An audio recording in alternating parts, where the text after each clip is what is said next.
I first got involved in ARC after I was invited by Professor Baron-Cohen to come and have a look at what he did.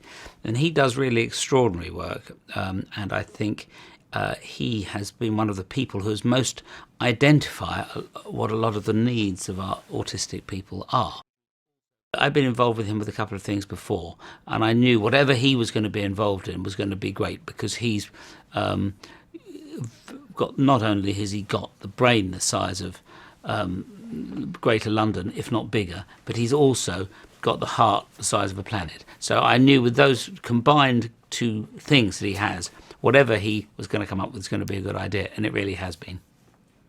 I think one of the great things that Professor Baron-Cohen has done is to get with the perception of autism, is to, instead of perceiving disability, you can perceive an ability there. And I think that's a completely different way of looking at it. And by turning it on its head like that, you can turn a negative into a positive. One of the important things about autism is the diagnosis, because when people are high functioning, particularly if they're in a family or something, the other people in their family or their friends might think they're rather odd. But once everybody knows what the diagnosis is, everybody's a lot more forgiving of whatever the habits or the foibles of the person are, and a lot more welcoming, and work out ways to make the thing better for everybody. So a diagnosis is really important from lots of points of view.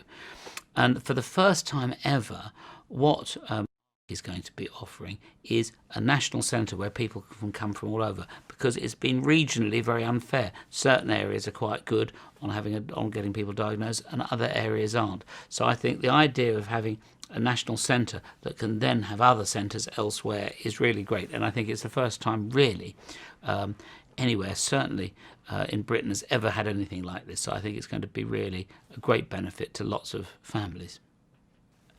Another wonderful thing is that ACE is going to be working with industry to explain the benefits of employing people on the autistic spectrum, but also to get the industry to understand what their special needs are and how they actually might be very useful in the different industries that people with those special needs are going to work in. So I think that's another very positive thing. So it's looking at not just having somebody diagnosed, but then how do you practically give them help? And I think that's one of the most important things, because it's all very well somebody saying, well, now I know I've got this, or we know we've got somebody in the family that has this, but what happens now? And so one of the things that I think is hoping to achieve is to really get people into work. So on both sides of it, showing the people on the spectrum what the opportunities are, and showing the people who have jobs to offer what the opportunities are with the people on the spectrum. There are a huge number of autistic people in Britain, and I think it's only really in the last sort of 20, 30 years or whatever it is, that is being recognised as a condition that affects so many people and their families around them. What this film is hoping to do is to explain that to people that aren't aware of it, and there's going to be more films to follow. And I think to explain that really all of this work that Professor Baron-Cohen is doing is so important to not only the families and the people affected by it, there's so many of them, but all of the people in the future who are going to be affected by this, which is going to go on and on and on. So the more research and the more we find out and the more we can work out how to help people now, the better it will be for the future. And so I'm pleased people can watch this film and perhaps learn a little about something if they didn't know about it. And there will be more to follow.